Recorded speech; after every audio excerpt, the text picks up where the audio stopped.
पहाड़ियों के बीच बसा था एक छोटा सा गांव माहुलगनी। इस गांव में मृदुल नाम का एक गरीब किसान अपनी पत्नी और 2 बच्चों के साथ रहता था। मृदुल का परिवार बहुत बेबसी और गरीबी में अपना जीवन बिता रहे थे। पेट भरने के लिए न तो भरपेट खाना था और न तन छुपाने के लिए साफ सुथरे कपड़े। वहीं निर्मलकूट के जंगलों में एक झाड़ फूस की बनी हुई झोपड़ी भी थी, जिसमें रहते थे एक साधु और उनका एक शिष्य। गुरुवर, भगवान ने ये सारी चीजें कितनी खूबसूरती से बनाई हैं। ये नदियाँ, झरने, पंछी, पवन, सूरज, चांद, तारे, सारा कितना अद्भुत है। मैं भगवान का सच्चे दिल से आभार व्यक्त करता हूँ। हाँ मेरे शिष्य, तुम सही कह रहे हो। एक दिन दोनों गुरु और शिष्य पड़ोस के गांव के एक मंदिर में भगवान की पूजा याचना करने के लिए निकल पड़ते हैं। चलते चलते दोनों एक खेत के पास पहुंच जाते हैं। शिष्य, दिन ढलने वाला है, ऐसे में ज्यादा आगे जाना अब उचित नहीं। हमें अब आश्रय ढूंढना पड़ेगा ताकि आज की रात हम गुजार सकें। हाँ गुरुवर, चलिए, वहाँ एक घर है, वहाँ जाकर पूछते हैं।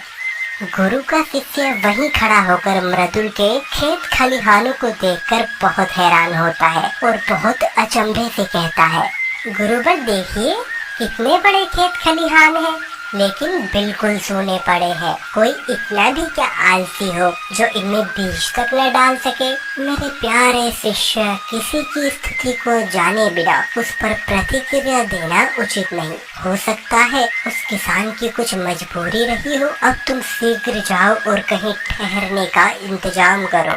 शिष्य अपनी गुरु की बात मानकर मृदुल के घर के बाहर जाकर कहता है, कोई अंदर है? सुन रहे हो?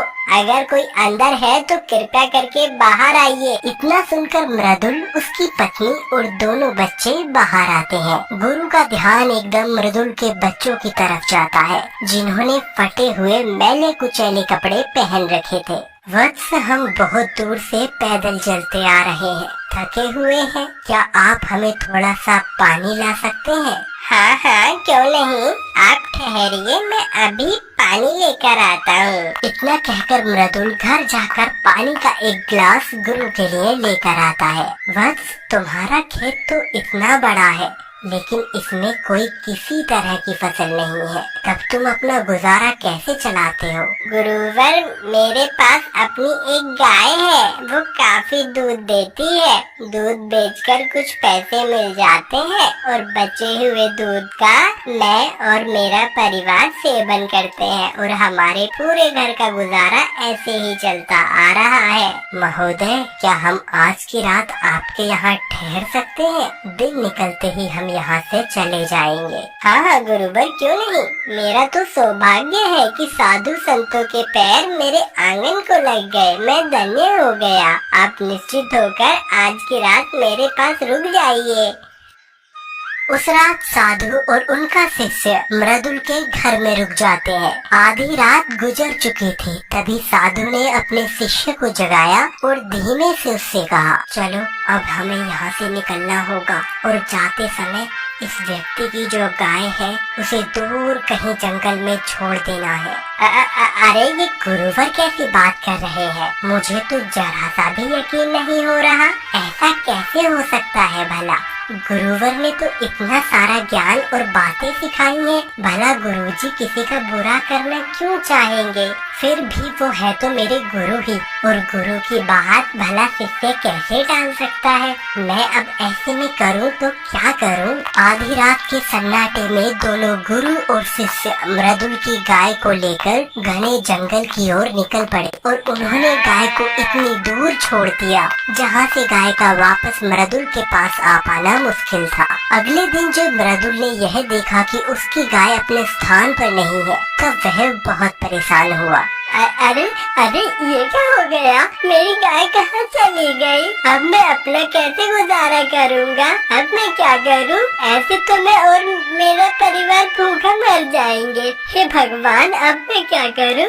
गुरुवर, आपने उस गरीब किसान के साथ ऐसा क्यों किया, जबकि आप अच्छे से जानते थे कि उस गाय को छोड़कर उसके पास दूसरा कोई कमाई का साधन नहीं है? मेरे शिष्य, इस बात का पता तुम्हें एक निश्चित समय आने पर स्वयं ही लग जाएगा। हर बात का एक निश्चित समय होता है, तुम भी उस समय की प्रतीक्षा करो। ये घटना शिष्य के मन में बैठ गई थी। अब से तकरीबन 12 साल बाद शिष्य एक बड़ा साधु बना। अपने गुरु द्वारा गाय को इतनी दूर जंगल में छोड़ना और एक गरीब व्यक्ति को इतनी मुश्किल में डालना, ये बात आज तक शिष्य के दिमाग से निकल नहीं पा रही थी। शिष्य का मन बार बार विचलित हो रहा था। क्यों न अब अपनी गलती का प्रायश्चित किया जाए। अब मुझे उस व्यक्ति की जाके कुछ मदद करनी चाहिए, जिससे मैं उस व्यक्ति की आने वाली जिंदगी खुशहाल और बेहतर बना सकूं। इतना सोचकर वह शिष्य अगले ही दिन उस व्यक्ति से मिलने निकल पड़ा। बहुत देर तक चलने के बाद वो शिष्य उस स्थान पर पहुंच गया जहां से उसने 12 साल पहले अपने गुरु के साथ उस व्यक्ति की गाय को ले जाकर छोड़ दिया था। लेकिन जब वह मृदुल के घर के करीब पहुंचता है तो बहुत हैरान हो जाता है।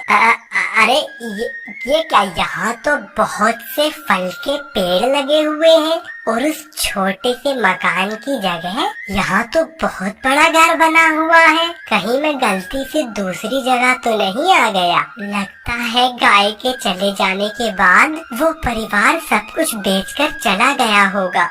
अरे ये गुरुवर के साथ मिलकर मैंने क्या कर दिया? हमारी वजह से उस गरीब का पूरा परिवार बर्बाद हो गया। इस बार हमें अब कभी माफ नहीं करेगा। इतना कहकर शिष्य वापस लौटने लगा। तभी शिष्य ने उस आदमी को सामने से आते देखा। शिष्य ने कुछ कपकपाती आवाज में मृदुल से कहा, शायद आप मुझे नहीं पहचानते, लेकिन कुछ सालों पहले मैं आपसे मिल चुका हूँ। नहीं, आपको और आपके गुरु को मैं भला कैसे भूल सकता हूँ। आज भी वो दिन मुझे याद है जिस दिन आप और आपके गुरु बिना बताए ही चले गए, और उसी दिन न जाने क्या हुआ। जो मेरी गाय थी वो भी न जाने कहाँ चली गई और आज तक वापस नहीं लौटी। कुछ दिन तक तो मुझे समझ ही नहीं आ रहा था कि मुझे क्या करना चाहिए, मैं क्या कर पाऊंगा। मानो मेरे ऊपर आसमान टूट चुका था, पर जीने के लिए कुछ न कुछ तो करना ही था। मैंने लकड़ियाँ काटकर उन्हें बेचना शुरू किया और कुछ पैसे इकट्ठा कर लिए। लेकिन ये फलों के बगीचे, ये बड़ा घर, ये सब कैसे हुआ? हाँ, बताता हूँ। जो भी पैसे मैंने जमा किए थे उनसे मैंने अनाज के बीज खरीद लिए। उससे मैंने अपने खेतों में फसल उगाई। आखिर में मुझे अपनी मेहनत का फल मिल ही गया। उस साल मेरी फसल बहुत ही अच्छी और ज्यादा मात्रा में निकली। फसल को बेचने पर जो भी पैसे मिले उससे मैंने फलों के बगीचे लगवा दिए। मेरा काम बहुत ही अच्छे से चला और आज के समय में मैं आसपास के गांव में फलों का बहुत बड़ा व्यापारी बन गया हूँ। सचमुच अगर उस समय मेरी गाय मुझे छोड़कर नहीं जाती तो आज मेरे पास ये सब नहीं होता। क्योंकि गाय के कारण मैं लाचार था, मैं कोई और दूसरा काम नहीं करना चाहता था। गाय के चले जाने के बाद मैंने जीने के लिए और भी नए रास्ते निकाले और उससे मैं पैसे भी कमाने लगा। इसी तरह मैं अपनी आर्थिक स्थिति को सुधारने में कामयाब रहा। मृदुल की बात सुनने के बाद शिष्य के मन में सारे सवाल गंगा जल की तरह साफ हो गए और उसके मन में अपने गुरु के प्रति और ज्यादा आदर बढ़ गया।